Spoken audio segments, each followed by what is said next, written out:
আসসালামু আলাইকুম প্রিয় দর্শক, যে যেখান থেকে আমার আজকের ভিডিও দেখছেন সবাইকে অনেক অনেক শুভেচ্ছা জানাচ্ছি সানিয়া কবির রেসিপির আজকের আয়োজনে।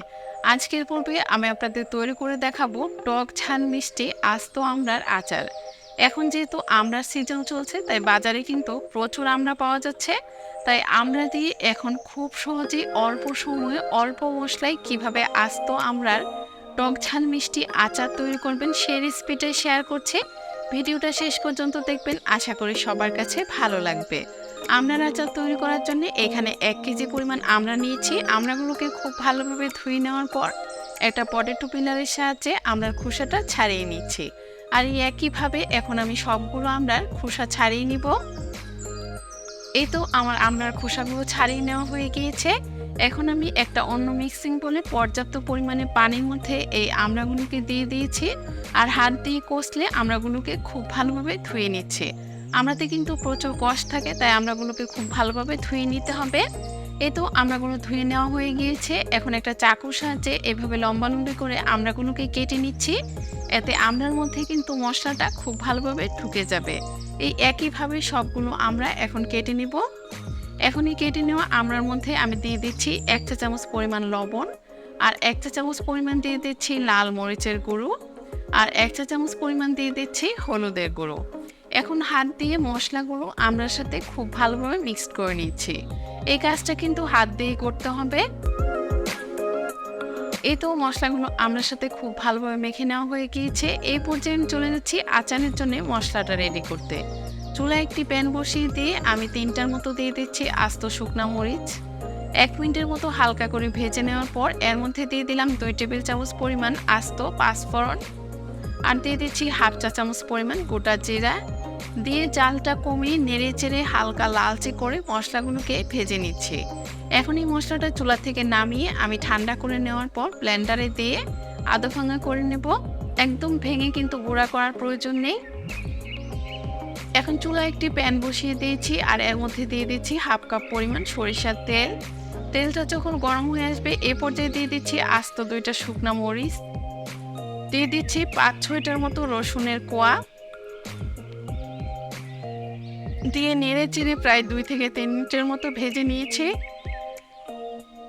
এখন এর মধ্যে আগের থেকে যে আমড়াগুলো মশলা মেখে রেখেছিলাম সেগুলো দিয়ে জালটা মিডিয়ামে রেখে আমি নেড়ে চেড়ে 3 থেকে 4 মিনিট এই আমড়াগুলোকে তেলের মধ্যে ভেজে নিয়েছি।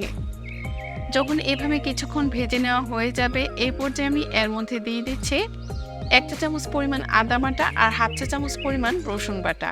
এখন 1 মিনিটের মতো আদা রসুন বাটাটাও আমি ভেজে নিব আমড়ার সাথে। এতে আদা রসুনের যে কাঁচা একটা স্মেল আছে সেটা চলে যাবে।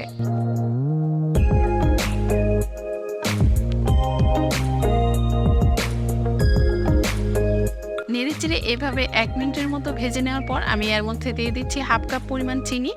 তবে চিনির পরিমাণটা স্বাদ অনুযায়ী এখানে বাড়িয়ে বা কমেও নিতে পারেন। দিয়ে দিচ্ছি এই যে মশলাটা আমি আগে থেকে রেডি করে রেখেছিলাম সেই মশলাটা দিয়ে দিলাম। এখানে পাঁচফোড়নের গুঁড়োটা দিয়ে দেওয়ার পর আমি নেড়ে চেড়ে চিনি আর মশলাটা খুব ভালোভাবে আমড়ার সাথে মিক্সড করে দিচ্ছি। এইভাবে যখন খুব ভালোভাবে মেশানো হয়ে যাবে তখন আমি এর মধ্যে দিয়ে দিচ্ছি 1 কাপ পরিমাণ পানি, দিয়ে একটু নেড়ে চেড়ে মিক্সড করে দেব। এখন আমি এর মধ্যে দিয়ে দিচ্ছি 1/2 চা চামচ পরিমাণ লবণ। লবণের পরিমাণটা অবশ্যই বুঝে দিতে হবে, কারণ আমড়াটা মাখানোর সময় কিন্তু আমি লবণ দিয়েছি। এখন একটা ঢাকনা দিয়ে ঢেকে দিচ্ছি 20 থেকে 25 মিনিটের জন্য। ফিরে আসছি 25 মিনিট পর। 25 মিনিট পর কিন্তু আমার আমড়াগুলো প্রায় সিদ্ধ হয়ে এসেছে। এই পর্যায়ে এক্সট্রা যে ঝোলটা রয়েছে আমড়ার মধ্যে এটা জালটা বাড়িয়ে দিয়ে এই পানিটাকে আমি শুকিয়ে নিচ্ছি।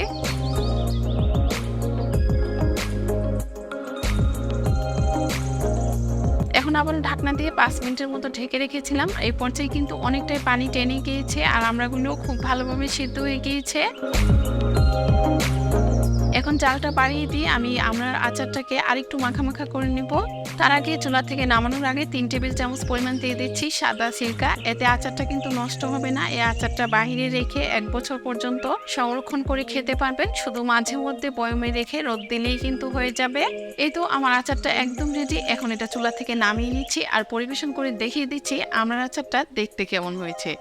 দেখতে যেমন লোভনীয় লাগছে, মাশাআল্লাহ খেতেও কিন্তু খুবই মজার হয়েছিল। এইভাবে অল্প মশলায় অল্প সময়ে টক ঝাল মিষ্টি আস্ত আমড়ার আচার তৈরি করতে পারেন, যেটা ছোট থেকে বড় সবাই খেয়ে কিন্তু অনেক বেশি পছন্দ করবে। সহজ রেসিপিতে আজকের এই আমড়ার আচার তৈরি করার রেসিপি কেমন লাগলো অবশ্যই কমেন্টস করে জানাবেন। ভালো লাগলে একটা লাইক দিয়ে ফ্রেন্ডস এবং ফ্যামিলির সাথে শেয়ার করতে পারেন। আর এরকম আরো নতুন নতুন রেসিপি পেতে অবশ্যই আমার চ্যানেলটা সাবস্ক্রাইব করে রাখবেন আর পাশে থাকা বেল বাটনটা প্রেস করে রাখবেন, এতে আমি যখনই কোনো ভিডিও আপলোড করব সাথে সাথে নোটিফিকেশন পেয়ে যাবেন। এতক্ষণ সাথে থেকে ভিডিও দেখার জন্য সবাইকে ধন্যবাদ জানাই। তাহলে আজকে এখানেই বিদায় নিচ্ছি। আল্লাহ হাফেজ।